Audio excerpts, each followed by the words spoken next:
I think that's the basis of fatherhood, which is just be there. Yeah. Like, it's obviously this tiny 80% of being a father is just be there. Be there for the mother, be there for the child, just be. Welcome to the Lyssn podcast, your space to tune out the noise and tune in to the wisdom that already lives inside you.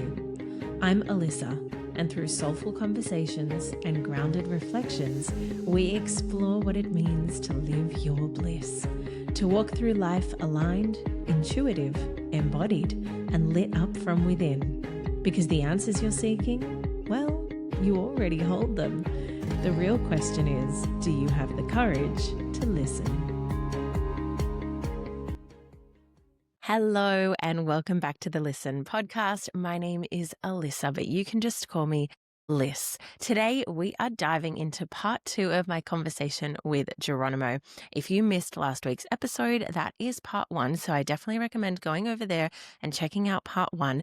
We're diving into all things fatherhood, parenthood, and what it was like for us finding out that we were pregnant with Leo, and how that has changed our worlds and our lives, and how we not only see each other, but how we also view ourselves as well. So I'm really excited to answer all of your questions. Thank you guys so much for jumping over on Instagram this week and sending us through a bunch of questions to answer.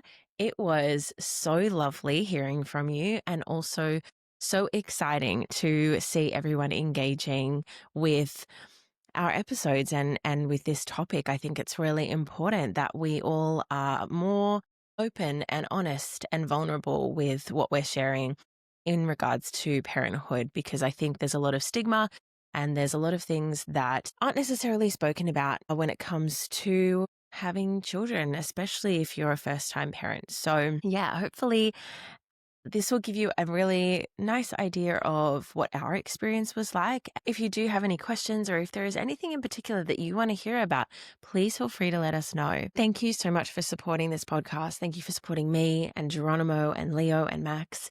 And I really would love for us to get this message out further to whoever really needs to hear it. So if you would do me a massive solid and share this podcast with people and spread the word and help me to spread the word, jump over to whatever platform you're listening to your podcasts on and review the podcast and subscribe to the podcast. It honestly helps so much, so that we can really start getting more people here within our little community, more listeners. And when I say the word listeners, I don't mean in the general sense, right? I'm talking about listeners like Lyssners, my beautiful listeners. And I don't mean that with ownership. I mean those of us who are willing to listen within, those of us who are willing to do the hard work, who are willing to really dive deep and understand ourselves and listen to ourselves first and foremost, rather than the external world around us. And I know through most conversations that I'm having with you guys, but I do hope for anyone who hasn't engaged with me yet, that you are really finding value in these conversations and in these podcast episodes, so that you can learn to really tune into what that looks like for you and what that means for you. So again, thank you so much for your support. Now let's move into the second part of our conversation. I hope you guys enjoy it. I really did, and so did Geronimo. We had a blast making this for you. Hello, listeners, and welcome back to the Lyssn podcast. We are here for part 2 of our conversation. If you didn't catch last week's episode, go back and listen to that, because that's part 1. And if you did listen to that episode, you know that we are here doing part 2, re-recording the additional questions that I asked Geronimo, because our beautiful boy Leo woke up from his nap. So we have decided in the nighttime, because he sleeps a bit longer, that we would do this. So we're having a little cheers. Cheers to the night. We're having a little nighttime podcast session, and Leo is asleep in his bed. So hopefully we won't have any issues. It won't be a madhouse in the recording studio, because, keeping a 9-month-old, very active boy and recording. You should have seen the edit, and just goes all over the place. It was, a bit of chaotic mayhem. Make a fun bloopers though, and whoever did a bloopers reel of this recording. I think that's a good idea. We can definitely attempt to put something together. So we did actually reach out to the community and ask people to send through any questions of things that they wanted to know. Overwhelmingly, people wanted to hear our birth story and more about the pregnancy portion. So we'll probably answer a couple of questions today, but I think it might be worthwhile us doing a separate podcast episode going into all that. Definitely. Well, it's a fair bit of a story in its own, so I think it deserves its own episode because it's a journey after all. It's not just what you see in the movies. They go, the water breaks, they go to hospital, baby comes out, and then they're home. Like that's not even the trailer. Totally. That's very oversimplified. Yeah, for sure. Yeah, there's a lot more to it.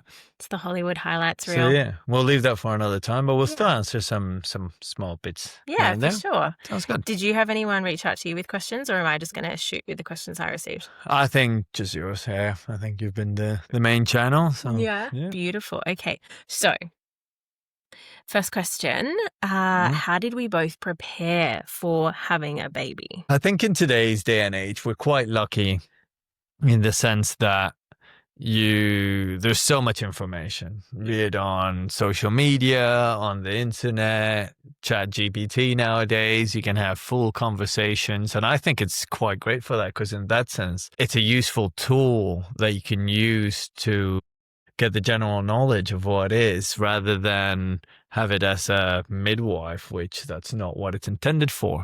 So I think, we did a fair bit of research and reading.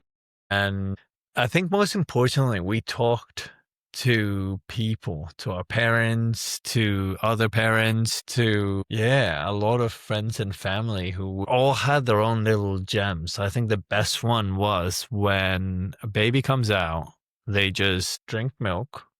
Ideally, well, in our case, it was breastfed or formula, both are fine. Poop and sleep, nothing else. So people who go crazy in over preparing, which is we have to buy this and this and that. And trust me, the baby industry is massive and they pull at your heartstrings and your wallet strings like no tomorrow and get you to buy every single gadget under the sun. And of course, each and every one of them makes perfect sense.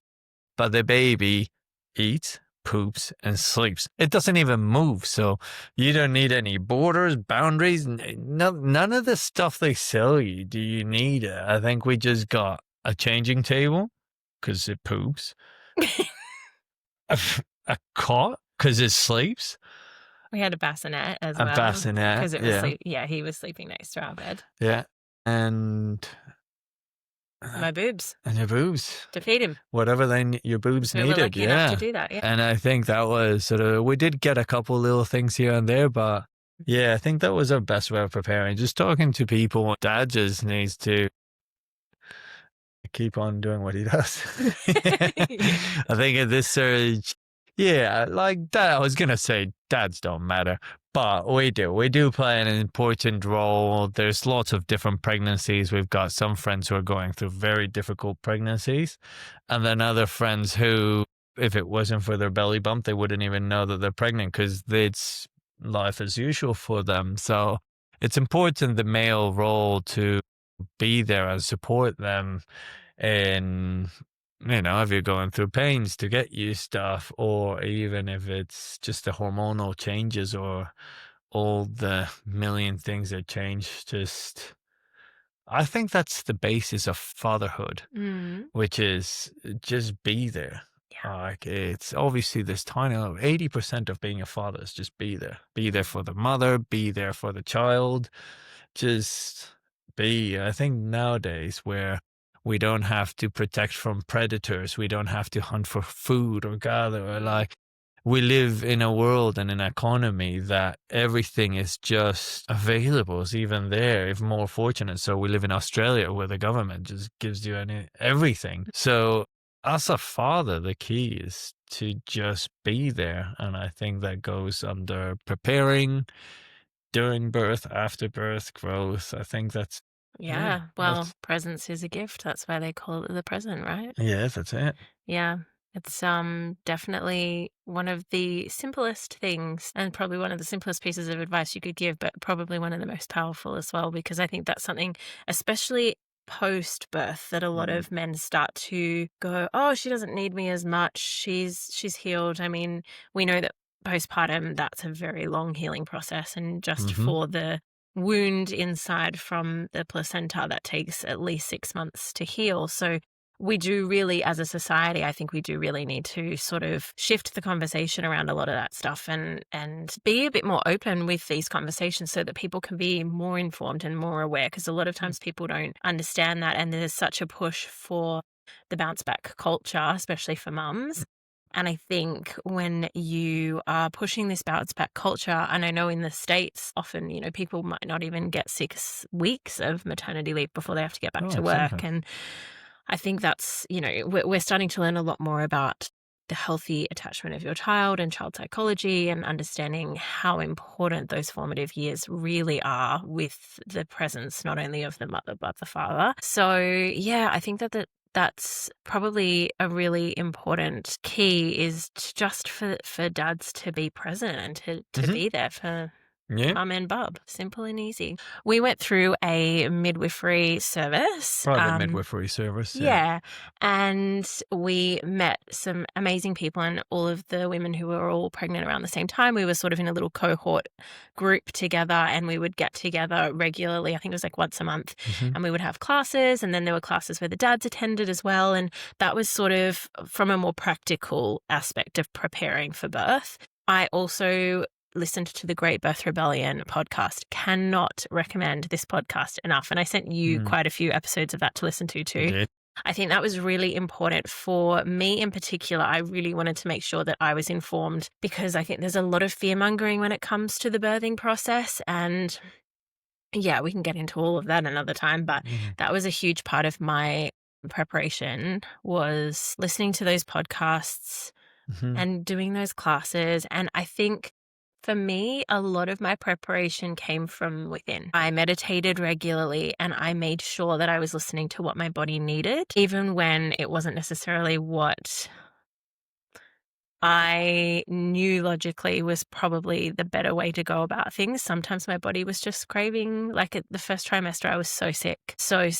And I was throwing up daily, multiple times a day. And all my body wanted was carbs, potato, chips. And I had to just listen to my body. Well, that's what it needed. Exactly. Yeah. Although, you play this mind game of like, this is what my body's craving. And like you said, there's that psychological aspect of your body's going to crave whatever it is that it's lacking. So usually, yeah. And a lot of women will say that they crave brown foods and white foods. Well, I mean, the craving story is as old as time. I think if we put it out there to the audience, what has been the weirdest cravings that you've heard? Oh my gosh, I would love that. Can you guys post, if you're if you're watching this on YouTube, you can comment below. If you're on Spotify, I think you can comment on the episodes as well. I'm not sure about Apple Podcasts, but regardless, if you're on Apple Podcasts, if you can, go for it. If not, jump over to one of the other platforms and just let us know, or even come over to Instagram and Lyssn podcast, LYSSN podcast. Let us know what's the weirdest cravings that you've had, that you've heard a family or friend have. My mom, I remember Dad told me she used to crave at like 2 a.m, fish and chocolate. Together. Yeah. I don't know. Nice one, Cecilia. Yeah, well done. And Dad would go and get it at 2 a.m. because you listen. Absolutely. Yeah, he set a good example. I didn't really have any crazy cravings. My mum had a craving for crunchies when she was pregnant with my brother. I think she had nearly like a crunchy a day or something with my brother, because she was just like constantly craving crunchies. Yeah. What's crunchies? As in So crunchy food? The chocolate, yeah. Crunchy. I thought I just wanted celeries, carrots, all this crunch. I just want it crunch in my mouth. No. Ice chips. Crunchy chocolate. It's like Violet Crumble, but the other brand, I know that one. It's nice. Yeah. Interesting. Let us know. Okay, next question. What was the best and worst advice that you were given? Best and worst advice? Yeah. Oh, man. I have to say, one of the best advice, you actually kind of already mentioned this like Yeah. a bit earlier. We were chatting to a person who we just met in the park who we're now good friends with, Kimber, and Yeah. he mentioned to us not to buy everything that you get told. So we had just been to, I think it was baby bunting, and they'd given us like a checklist, and they're like, this is everything you need to help you prepare. Because of course you feel overwhelmed, especially when it's your first baby. You don't know what you need. You don't know what you're doing. And you're just like, if someone can give me that roadmap, that checklist, that's great. But we looked at that checklist and we started getting overwhelmed. And then we were looking at what are we going to do for our registry, for our baby shower? And then there was so many things. And I remember you and I both just closing the laptop and going, no, we are not doing this. This is ridiculous. Yeah. And then we were talking to Kimber at the park, and he said, you do not need all the things that they tell you that you're going to need. That's where it came from. Yeah. The eat, poop, and sleep. Yeah, that was Kimber. He's the one who told us that. And it was just get whatever you need for that. And then as time goes, you'll see what you need. And it's so true, because we did end up buying other stuff. Facebook Marketplace was a great you don't place need to buy for it. all of it. Like, So many people who, used it once, had one kid, don't want another. But totally. there have been things that we've bought. Toys is another one. That's a great one. Get him this toy, give him that toy. You give him a plastic bottle, he's the happiest kid. Just pull it out of your recycling, put some rice, put some water, and he'll play. I think he's played that. That's his favorite. In his top 3. Cartons also. Cartons, yeah. Yeah. But yeah, so the best advice was, just get what you need for the beginning and then figure out the rest. Because you're still figuring out how to be a father, how to be a mother, how to be parents. Especially in that beginning stage and that nesting stage for women. I know how intense that is. If I went to the shops, I wanted to buy every damn thing for our little Bubba boy. Their marketing department deserves a bow, because they've done great. Yeah. But that was the thing, like, I just had to keep reminding myself, like, we don't need this.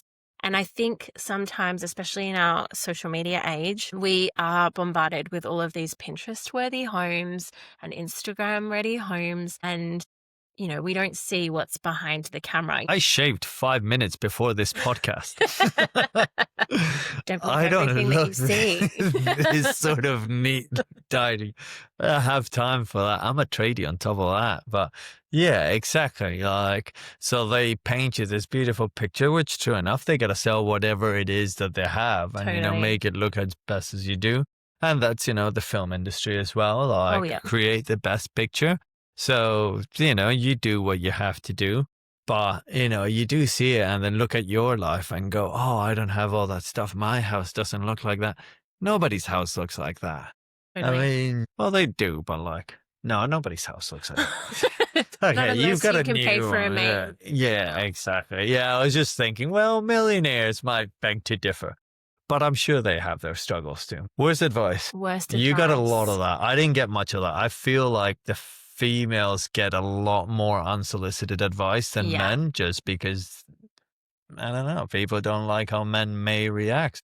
Yeah. But they give you... Okay, firstly, this isn't even just about advice. I'm just going to come in with some of the worst experiences. Please do not touch somebody's pregnant belly unless you have their consent. That would be number 1. Number 2, please don't give people advice unless they've asked for it. I think that was one of the biggest things. One of my pet peeves was when people would attempt to give us advice and they'd be like, just you wait. Just you wait. As opposed to what? What are you... Is happening anyway? That's the linear equation of time. Of course I'm going to wait. I don't have any other options than to wait. And you can live in the present and let it be when it is. But what do you mean? So it's 3 months. Oh, wait till you get to 5. 5 will come around and it may not be. The problem is just you wait till... That sounds dumb on its own. It's what comes after. Just you wait when they're 5 and they can do this. Maybe, maybe not. We heard the other day there was a baby that was, 13, 14 months and still wasn't walking. Meanwhile, my cousin got up at 8 months and started walking around the house. So that's the thing. It's like, just you wait till this stage. It's like, you don't know my kid. Yeah, that was your experience, but it may not be ours. People's experience are so... It's funny how we fall under the human, but we can differ so much. just like our fingerprints. I think everybody's completely different in their experience because it takes two souls to make a little soul. And those two souls are unlike any other two souls out there. So everything's going to be different. Absolutely. So don't tell people to wait and see and this and that. They'll experience it. Let them have that joy. Totally. Yeah. I think the worst advice actually was when people would tell me their birth experiences. People are always very well-meaning. I remember someone telling me that I shouldn't run with my baby in the carrier, like in the baby wrap. Yeah. Please don't run with your baby in the baby wrap. And I mean, yes, that's good advice, but it's also very commonsensical. Like, I don't know. Public notice, please don't run with a baby carrier. That's such common sense is as common as sense is, though. That's the problem. So unfortunately, there was somebody who did that, and the results were quite sad. So, Absolutely. and you'd think that'd be common, but like... And I guess that's the thing. Maybe we're speaking from a place of privilege because we did go through the midwifery clinic, and so we did have access to ask the questions that we needed to ask. Things like, when can we go on a run with him if we wanted to? Not that I'm a runner. I don't know if you are planning on running with him. We did ask the question because we were looking at a jogging pram at one point in time. But that's very different. A jogging pram has wheel suspension. To run with a baby falls under the category of don't shake the baby. Absolutely. Running and shakes the baby. Don't shake the baby. So anyway, things like that I think were probably the worst. Well, you were going to mention something, which was people's birth horror stories. They love to share that, and that's where I'll sort of correct you a little bit on what you said, that they're well-intended.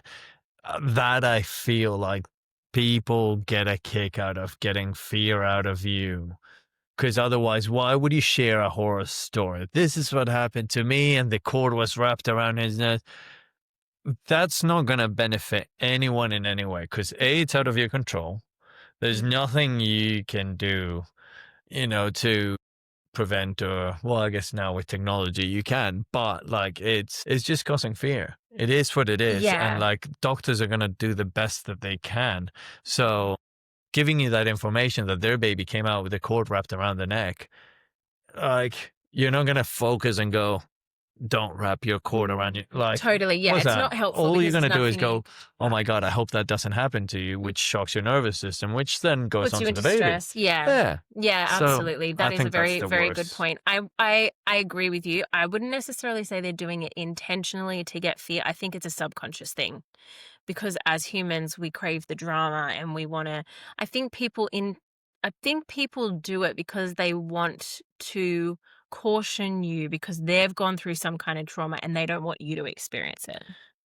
Yeah, but then tell somebody not to go on a trampoline when they're 8 months pregnant, maybe, but don't tell them to do something that they can't do anything about. Yeah, absolutely. But I get what you mean. Yeah, I think what we're really attempting to say here is if somebody asks to hear your birth story, go for it. By all means, tell them your experience. If you have had a difficult pregnancy or a difficult birth story, I'd probably preface it and let them know that it wasn't the greatest experience for you so that they can then protect their peace and protect themselves so that they're not freaking out about it. Because I think that was one thing for me. I had to really consciously say, hey, I'm not having this in my space. So I did actually have a friend of mine at the time who was sending me a lot of really negative stories on Instagram and Facebook and propaganda, and it was all very doom and gloom, and I was in a space where I was really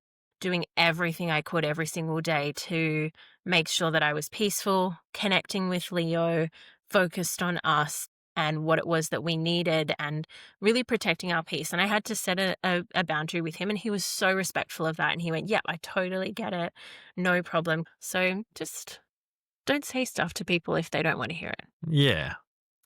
Okay, here's a nice easy one. Will we be raising Leo bilingual? Of course. Yes. Yes, for many reasons. First one is because I speak Spanish, so Yes. if you've got the tools, use them. Secondly, they've done studies that for brain development, knowing two languages, and the parents don't need to know two languages, you can expose them to another language. I'm learning Spanish. She's learning Spanish. I think Leo will teach you Spanish. Agreed. Yeah, he'll learn it from me because kids are like sponges. Their brains are sponges. They hear something. I remember my brother and sister, I think in Singapore, they were 7 and 9, and they learned Mandarin in, let's say, a year. And they just absorbed it so quickly. And, that's a difficult language. And they could speak it, they could hear it, understand it. Already they knew Spanish and English fluently. So, they added that. And yeah, I definitely bilingual. It's good for brain development. It's good for society, and I think for the future as well. Knowing multiple languages, opens up your world quite significantly. And Absolutely. yeah. Yeah, I think that was one thing that I really learnt when I went over to Chile with you. I felt frustrated with the fact and disappointed with the fact that there was not really any opportunity in at least my schooling experience. There wasn't really much opportunity to learn any additional languages. It's like I don't know a lot of Aussies who are bilingual Yeah. because they've experienced it through education. Okay. How do we navigate different parenting styles? Communication. Yeah. I think communication's key because you were raised one way, I was raised another way. Not completely opposite, but We've got the the key values that are very similar. Mhm. Yeah.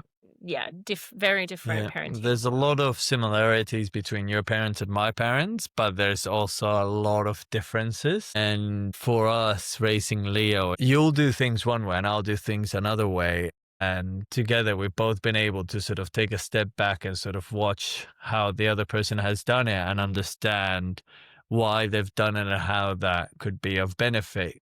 We learn from our parents what they did right and what they didn't. I think, all the mistakes our parents made are lessons for us to improve on. It's not to say that we won't make mistakes, but those will be lessons that our kids will be able to improve on. But all we can do is try our best with the information that we've been given from our parents and from the information that we've gathered and try our best. But yeah, I think when you do something that's a bit different from what I've done, I can let you do that. And while I might not agree with it to a certain extent, depending how big of a variant there is, I can go, okay, mom can do that because that's as a mother, you have your role, so you can have a certain parenting style.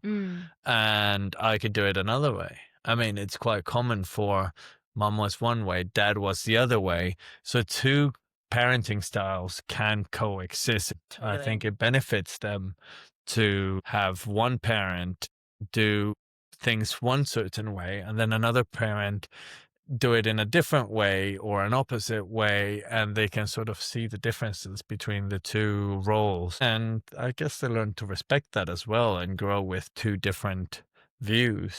Absolutely. And I think you hit the nail on the head when I think what's really important, particularly in today's day and age where everyone's very quick to cancel everyone, including their parents.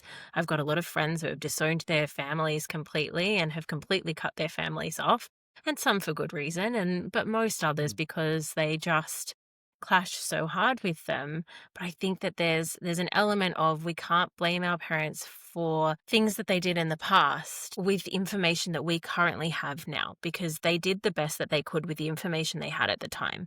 And I think that that's really a really important distinction to make, because everybody is so quick to go like, my parents screwed me up so bad, and like, trust me, I've been there, and mum and dad, I'm sorry if I ever made you feel like you were bad parents. You did a fantastic job with all of the information you had, and so did your parents, and like you said, we just learn from what it is that they did, whether that was positive or negative, whether that has helped us or not, so that we can then give Leo whatever we can. And I think both you and I are really proactive with researching and figuring out what it is that the current research is showing, and then utilizing that in a way where we feel like it's going to benefit him in the best way possible. And, he may come to us when he's a bit older and say, hey, that didn't really work for me. And I think that's the key thing too. Everybody is so different. Like you said earlier with the fingerprints, we are all so different. And I've mentioned this in previous podcasts, two people can have the exact same experience, but take two completely different things from it and have two completely different perspectives because of how they view the world. And I think what's important for us is that we respect each other's styles. But more so as Leo grows up, I think what's going to be even more important is that we understand what it is that he needs, who he is, not us attempting to push our own agenda on him or make him into who we think he should be, but honoring who he actually is at his core. Yeah.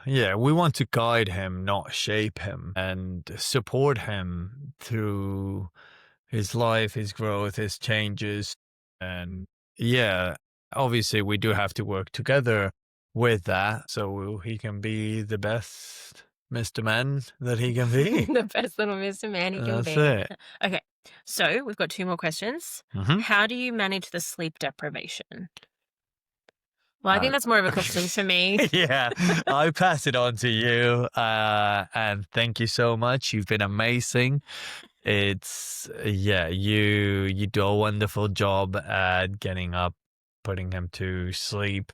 I do try. Sometimes I succeed. Sometimes he wants the boob. So I do not succeed. But how do you manage sleep deprivation? One step at a time, one day at a time, 1 minute, 1 hour at a time. I think we diminish the role of mother in our society. And after becoming a mother, I now understand so much more about not only my own mother, but all mothers. I think how I manage the sleep deprivation is we do work as a team. Like on weekends when Geronimo is home, he'll let me sleep in the mornings. Once Leo is up, he will come and get him and take him out because during the week, he's the one that's working. And I know that being a tradie, it's really important for him to get all of his sleep. And if he is sleep deprived and has an accident at work, it's going to be a serious accident. So I think I do appreciate that he gets up in the middle of the night, but it's not something that I necessarily always expect.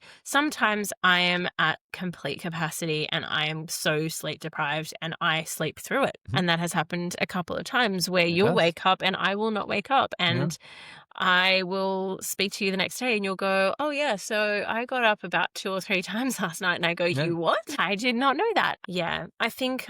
So you take it day by day. Little by little, basically. Yeah, it really is. And I think I've realized that most mothers are running on adrenaline for the majority of the time. And love, 100%. Seeing his face just brings out the energy. That is what brings on the adrenaline because I'm like, I'm doing this for you and I will move heaven and earth for you. Like I will do everything that I possibly can for you. And if that means me pushing through my day and like I don't know where I pull it from. I don't know where us mums pull this energy from or the ability, but we just do. We pull it out of somewhere and we just keep going. The body's an amazing thing. It is, yeah. Treat it well. But nourish it. Well, that's the thing. We do eat very well. Yeah. And not in a health freak kind of way, but I think we do eat quite healthy, quite well. Definitely. So I think, I think that's where you pull it from because when you're sleep deprived, nutrition just keeps you going and ticking. I think going to Pilates and doing things for me and sometimes there's been times when you'll come home and I'll be absolutely exhausted and I tell you that and you go, okay, cool, let's go run you a bath. Like those things I think are really the things that allow me to kind of go, okay. Yeah. I need to give back to myself and fill up my cup because sometimes I don't realize that I'm running on empty. But most of the time I do everything that I can to sort of fill that cup up so that I can give from a full cup rather than letting people drink from inside my cup. I don't actually know how I manage the sleep deprivation apart from allowing you to take him on weekends so that I can sleep. It is something I think every couple figures out because, again, there's so many different situations and so many different stories. I mean, that's just our story. You can talk to another couple that's had a kid and they'll give you a completely different story. All right, last question from our listeners before we dive into the final few questions that we missed from last week's episode, which is, how do you balance you time and couple time and baby time? Balance is a big word. I don't think it's balance. I would call it more, how do you portion it? Okay. And if Like a this is pie? a pie, yes, there is, I would say 30% sleep would be 50% Leo. And I think 10% couple time, 10% us time. That being said, that time with Leo, it's still our time. It's just our time as a father. If family time, I think that 10% of us, just you and I, is probably when he's sleeping or napping. I While think we're podcasting. And then our 10% that we have to ourselves is when I go to the gym or to rugby, or when you're podcasting, or you're going to Reformer Pilates, or taking Max out for a walk. That's your time. And so it's not really a balance, because everything is so dynamic and always changing that it's not like you can go, right, from this time to this time, we're going to do this and then balance that out with that. Because it's, maybe he'll have 2 naps in the day. Yeah. Maybe he'll have 1. Maybe he'll have 3. Maybe he'll go down at 7:30, and then we have 2.5 hours in the evening for ourselves to just relax, be together, do whatever it is that we want to do. Yeah. Or sometimes we won't. Now we've been lucky. He's been asleep in the same position for the last hour and a half. It's been great. We've been able to record this and have a chat, and I would consider this as us time. It's something fun to do. Yeah. So, yeah, it's how you proportion it would make it more of a dynamic answer, because it's just on the go. Whatever this child throws at you, you just adapt. Yeah. And you hear a lot of advice. Oh, when the baby sleep, you sleep. I still need to clean the Right, house. I you still need to clean the get house. stuff done. I've got businesses to run. Not even half the time. Most of the time, they fall asleep on you. Totally. You're nap trapped. Exactly. And you can't go to sleep when they fall asleep, because you don't You're know how holding deep of them. a sleep. Yeah, exactly. A, you're holding them, so you don't know how deep of a sleep you're going to go. Yeah. And B, well, you're nap trapped. That's when, I guess, yeah, you can watch a little bit of TV, or you can go on your phone a bit, but... Or just stare into his beautiful little closed eyes and That's it. look at his Oh, long that just eyelash, watch his little mouth going. Pretending like he's sucking on something when there's nothing there. See, these are the moments, right? I feel like it's a season, and I feel like we really just have to honor the season that we're in. And the more that we surrender to whatever season that is, rather than resisting. I mean, as we know, whenever you resist something, that's when you're going to end up with more pain. That's it. But when you surrender to it, that's when you can just... What are you laughing at? It's like holding a fart. So you were going to go with the dirty. It is the season of life. Yeah, it's a season. And I think just surrendering. That's it. Surrendering to the season is the most important thing. That's it. Because that's how you'll be able to just enjoy it more.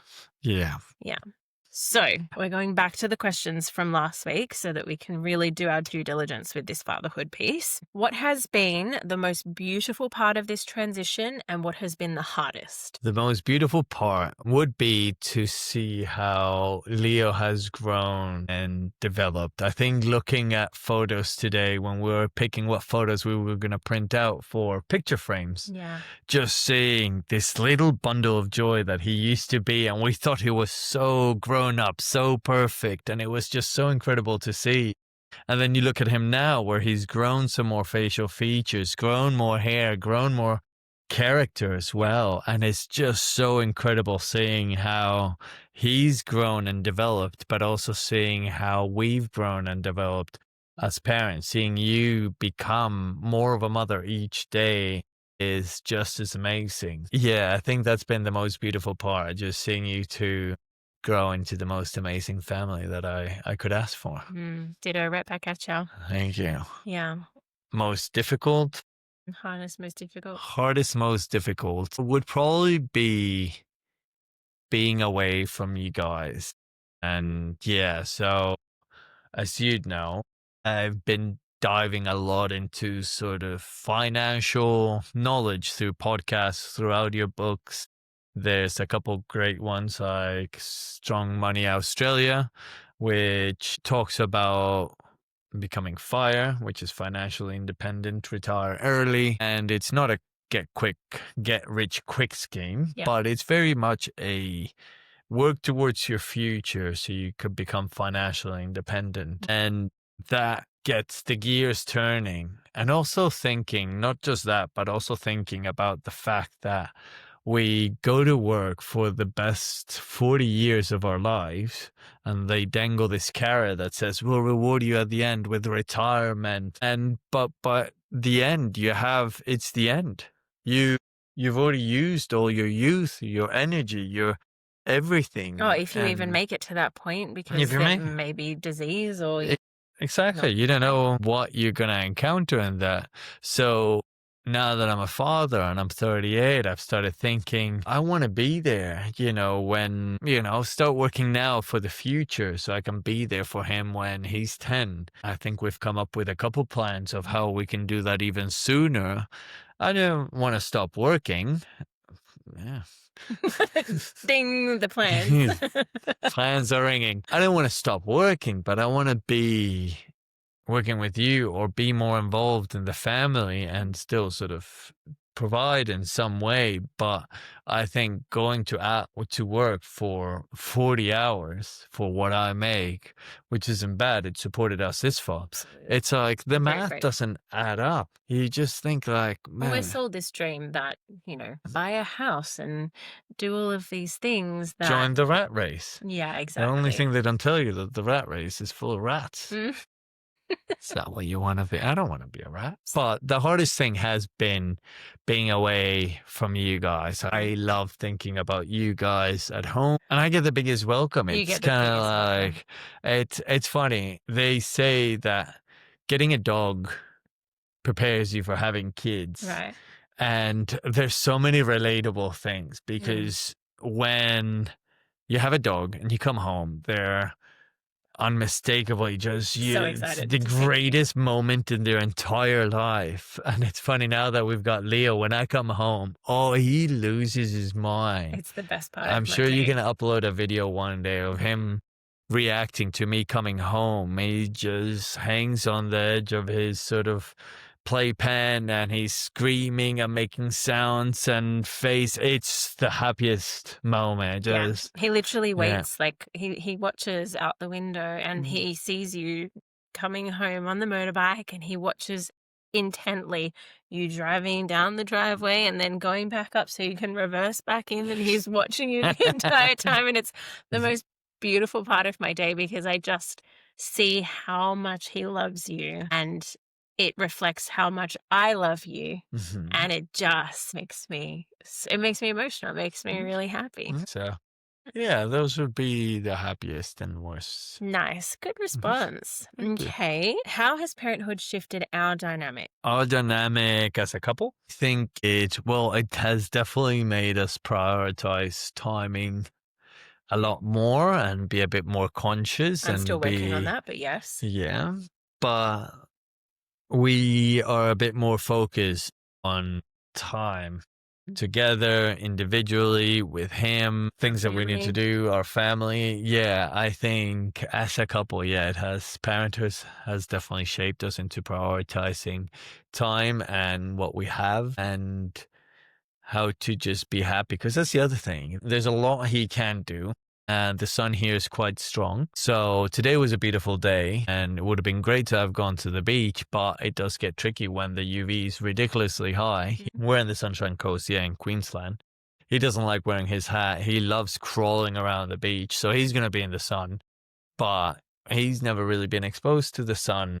Not at those levels. Not at those levels. So he would burn very quickly, very easily, which isn't good for him or his skin or his developing body. So you just have to go, all right, well, we'll just have to do it another time, or we're planning tomorrow to go bright and early at hopefully 8-ish, 9, get up, have breakfast, and then go down to the beach where, luckily here in the Sunshine Coast, it's still 20 degrees in the morning. So it's still warm enough. There's still a bit of sun, but the UV is not as high. So today we just stayed at home and relaxed and Played a little bit in the backyard. We went for a walk. yeah, Done plenty of things outside. But you're right. We learned to adapt to the situation, and again, we just surrender to the season. Mhm. When it comes to our dynamic, are you saying that we just have adjusted to the experience of being parents? We Well, just the objective adjust. shifted because before, when we were just a couple, it was us against the world per se, to make it as a successful couple. You had your job, I had my job, and we wanted to sort of thrive and get things and do things and all that stuff. And now we're still doing that, but the objective changed from, thriving us against the world to us against this child. Us for the baby, Yeah. it's us working towards the greater benefit of this Well, the goal child. is no longer more external things. The goal is him. Correct. He is the goal. So we're still working together. We're still being together as a couple. Our focus simply just switched. Totally. And Yeah. we still go out and do things, but we just do it with a little bubble with us. And We you can also, still do so many things. There's so many people who say, oh, when you have a kid, you can't travel. Yeah, you can. Those guys are free. Kids are free for everything, at least until you're 3. yeah, about your And capacity and whether you're exactly. capable of handling that kind of situation. Yeah. Nice. Okay. What is one thing that you've learned about yourself during this journey and one thing that you've learned about me during this journey that you didn't know? One thing I've Before. learned about myself, that I don't need as much sleep as You I thought thought you I did? did. I thought, go to bed at 10, have a good night's sleep, get up at 5:30. That would be 7.5 hours sleep, get you sleep, and then you're ready for the day. Like, I could run on 4 hours sleep, 5 hours sleep. Yeah. I mean, we bought a Breville coffee machine to help out with that a little bit, but Totally. thank you to coffee. But even if not, like, you can do so much more with less sleep for the greater good of the family. Sometimes you can just go on cruise control. You don't have to be bam, bam, go, go, go. Like, if you got a great night's sleep, absolutely do, and you give your best. If you didn't, there'll be another day. Yeah, you learn to give yourself grace and you learn to just adjust to whatever capacity you're currently running at. So that's something that I've learned about myself. Yeah. And something that I've learned about you, I think would be the same thing, like how much you can actually do with how much you sleep. Like, I know that you are up quite a bit at night, attending to Leo. And even though you're home, I know it still takes a lot of energy and work time. And then I come home and you still cook this delicious dinner every night. You still greet me with a smile. You're still so full of energy for us, so I think it deserves even more merit than myself. But yeah, and how loving you can be as a mother. I think I feel very safe with Leo, knowing that you're looking after him. You have all these fears of what could go wrong. But with you and the way that you've been as a mother, I have no fears. I know that he's going to be 100% okay, that you're even more cautious than I am. If anything, I should be more careful, but I have nothing to worry about. I can just be at peace, go to work, relax, know that everything's going to be okay. I don't have to be constantly checking my watch or my phone going, am I going to get a phone call? Is everything going to be all right? Is that call going to come? No, it's not, because you just do such a great job on the sleep that you have that, I can do what I do best without worries. Thank you. Yeah. Yeah. Yeah.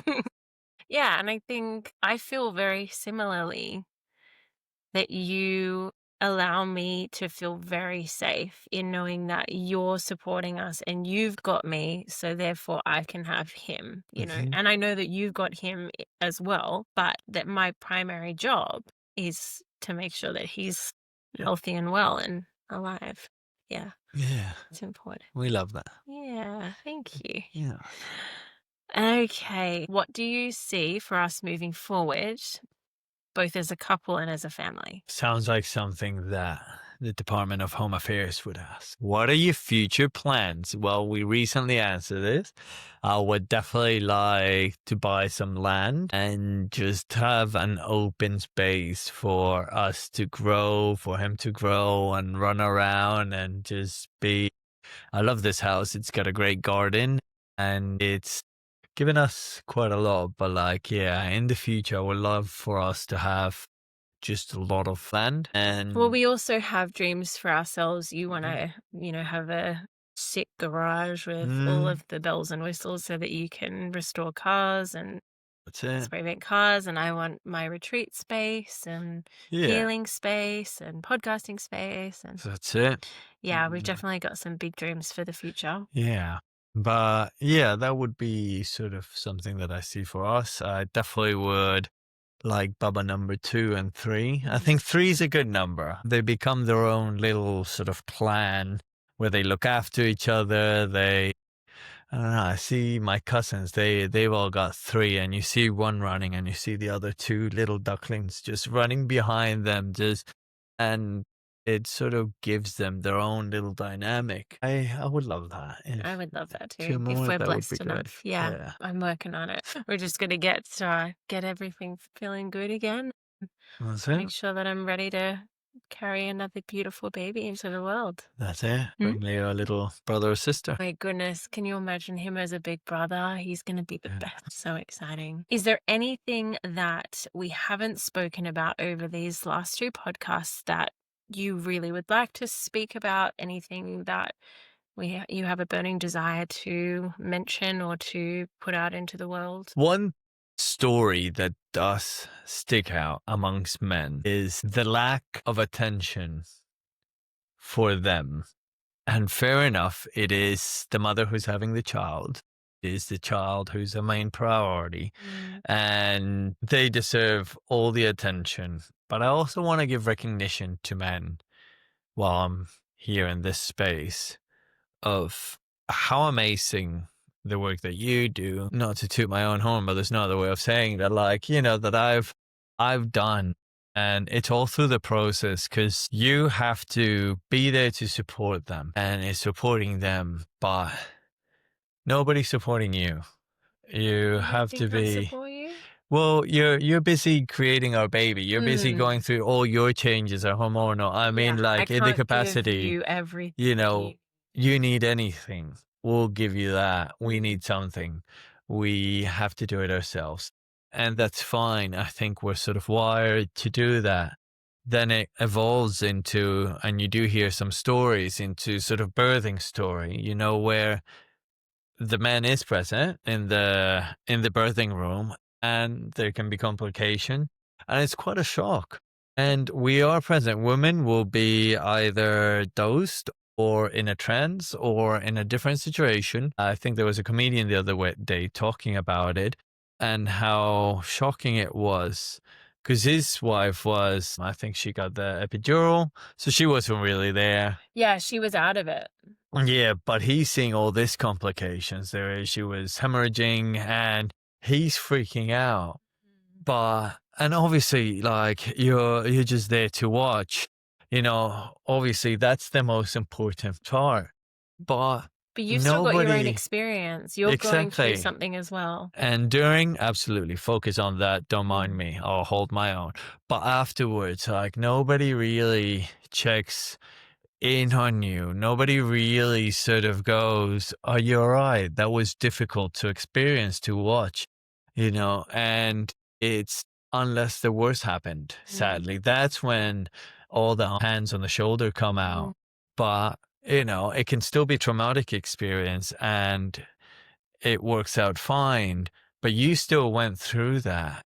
And we were quite blessed that the midwives that we had did have that procedure. They did check in on me. They did Yeah.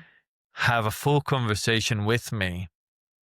But I feel like I talked to a lot of men and nobody asked them that. They just have to hold this bubble of what they've experienced.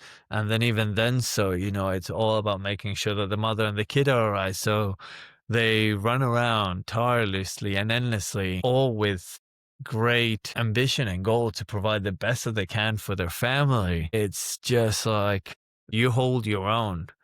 And it's what you do as a man, and you do have your friends and you check in on them. And men, we do this thing where you go, oh, but it's all right. I'm all right. I'll be fine. But I think that it's good to talk to your mates, tell them your story. If you had a traumatic experience, everything turned out fine or not, talk, because I don't want to use the term unsung heroes, because it's your duty as a man and as a father to provide the best that you can, but you do it without support, without recognition. And I think that, man, you are great. You do great things. If you need to talk to anybody, a friend, another dad, it could be a random dad. It's amazing how much you can say, man, it was tough being at the birth room. How quickly another dad will go, tell me about it. Absolutely. Yeah, Yeah. that's such a good point. Thank you for And that's bringing what I that up. wanted to say. Yeah. And is there anything that you feel like me as a partner or women as partners of our men that would be well received, or anything that we can be doing? Or do you think this is just a part of that season that we were talking about, where, not to invalidate you in any way, I definitely attempt as much as possible to tell you how grateful we are for you and to give you that validation and to show you how much we appreciate that. But is there anything that women could be doing more of for the masculine experience? For the masculine, I think the different roles, I think hearing that you're grateful it's amazing. I love it. Where when you're grateful, you're thankful. And obviously everybody has different languages. For me, it's more, which one's the language of actions? Acts of service. Acts of service. Mm. That's the one that sort of resonates for me the most. So like, That's your love language. yeah, like I love hearing how grateful you are, because it is still nice and great to hear it. But just seeing you look after Leo so well, look after the house so well, look after Max, and then cook dinner for us at night, I go, you know what? Everything that I do, I don't need a thank you. I don't need a tap on the back. Even in the difficult moments that I have, I don't need a shoulder to lean on. I'm just so grateful to come home to that I can be like, thank you. Beautiful. It makes it all worth it. So good. I'm really glad. And so perhaps maybe the men out there, if you're not sure of what your love language is, maybe it's acts of service, maybe it's more physical touch. And, there's a great book attached if you want to really dive into the different types of love languages. But maybe perhaps that's a starting point for people out there who may be feeling perhaps a little resentful, or as though they don't have that support or recognition in this season of life, and maybe they can sort of approach that with their partners and say, hey, I would really feel great if I could also get a little bit of this. And it's not about invalidating each other's experiences either. It's just about being able to show up for each other in the best way possible so that you can continue to navigate the world forward as a couple and as parents. Absolutely. Well, communication is key. None of us are mind readers, and we're all very different. I mean, the argument we had this morning, we were both saying the same thing, except I think of things from a more logical point of view, whereas Alyssa thinks of things from a more emotional point of view. The masculine and the feminine. Exactly. We were both saying the same thing, but because logically what she was saying didn't make sense, and emotionally what I was saying didn't make sense to her, we clashed, and we eventually sort of talked out and came to the conclusion, right, we were looking at it from different angles, but it was the same egg we were looking at. So it's good to sort of communicate with your partners. I guess if you feel like you're not being thanked enough, it's maybe not that they don't want to thank you. Maybe it's that they don't understand how you want to be thanked. For me, it's acts of service. Alyssa does great things. I can see her doing things, and I go, that's all the gratitude I need. For other men, might be constant sort of acknowledgement and I guess the love language of Words of communication. validation. Yeah, Yeah. Yeah. validation. Yeah. And, it's not so much, oh, but I cleaned the house, I cooked the dinner, I did this. And it's like, I just want to hear you say thank you for what you do. So I think it's important to sort of communicate and ask your partner, what do you want? What Yeah. do you need? How How can can I I? give this for you? Because you're in this together. And Yeah. What you're really sometimes, asking is, how can I love you the exactly. way that you want to be loved, not the Yeah. way that I feel that I want to love you, because that's not necessarily loving them in the way that they need, right? Yeah. Yeah. Sorry, I didn't mean to cut you off. No, you didn't. Beautiful. Let me. All right. Is that the end of this podcast? I think that I is have it. one last question that I ask of all of my guests Okay. that you need to answer. When was the pivotal moment when you finally learnt to listen to yourself? Pivotal moment would be when we found out we were pregnant.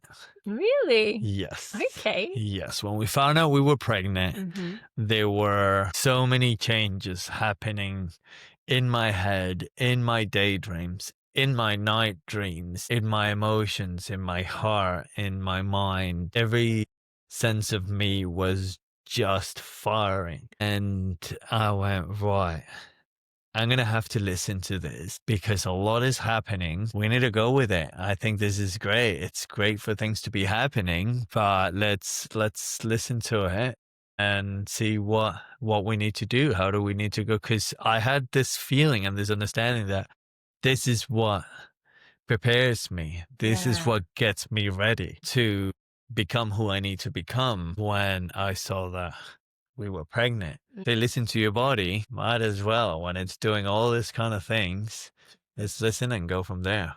Nice. Do you think that that could be one of the reasons why people struggle, because they aren't listening to their body and that thing kicks in, but they're too afraid to listen to it because they're so used to not listening to it? Is that Absolutely. a possibility? I I'm curious. I think so. I think our body communicates with us very well.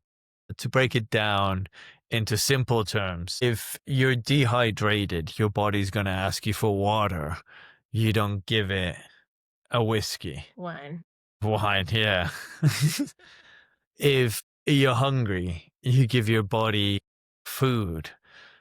I think this is the basic term, but if you're feeling something and your body's asking you for something, it could be emotional, your mind's part of your emotion as well.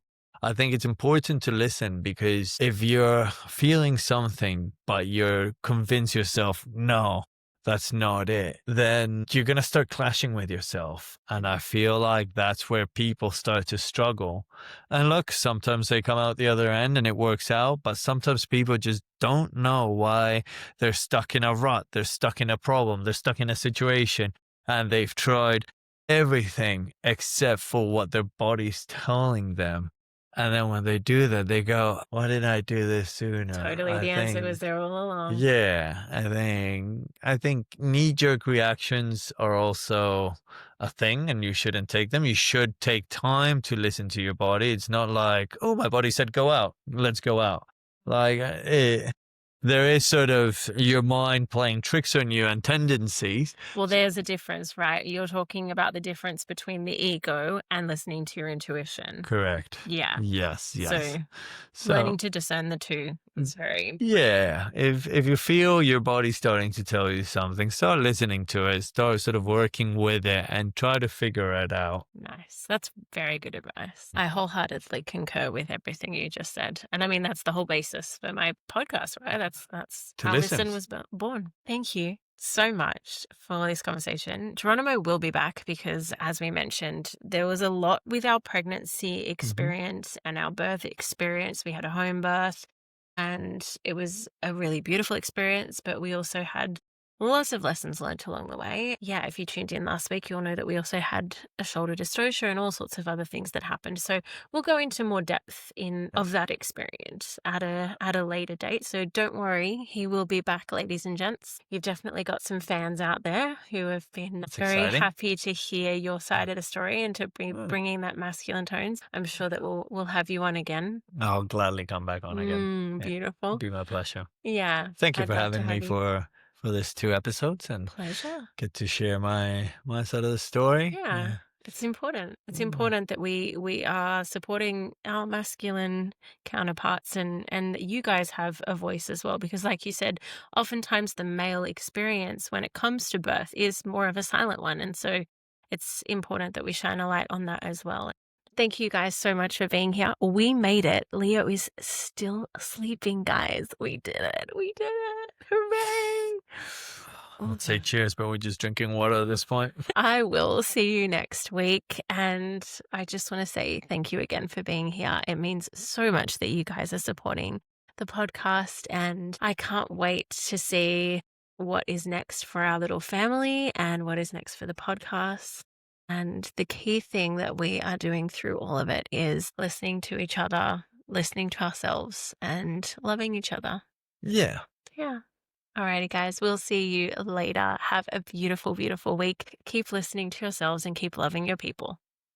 The little one says, ta-da. Ta-da. Ta-da. Baby language is a thing. Totally. Yeah. Love you. Love you too. Thank you for listening, beautiful soul. If you felt something shift, please reflect on it, share it, and let it ripple out into the world. If something spoke to your heart space today, I would love if you could share it with someone that you love and leave us a review, which will really help more of our soul fam to find their way here. If you want to connect with me, if you have questions, topics, if you want to know more about my courses, or if you even just want to say hi, please reach out. I would love to hear from you. Come find me over on Instagram at Lyssn Podcast. That's LYSSN Podcast. Or you can message me directly at Lyssn Natalie. My DMs are always open. Until next time, stay soft, stay true, keep living your bliss, and remember, your soul's song is always worth remembering. So, keep listening.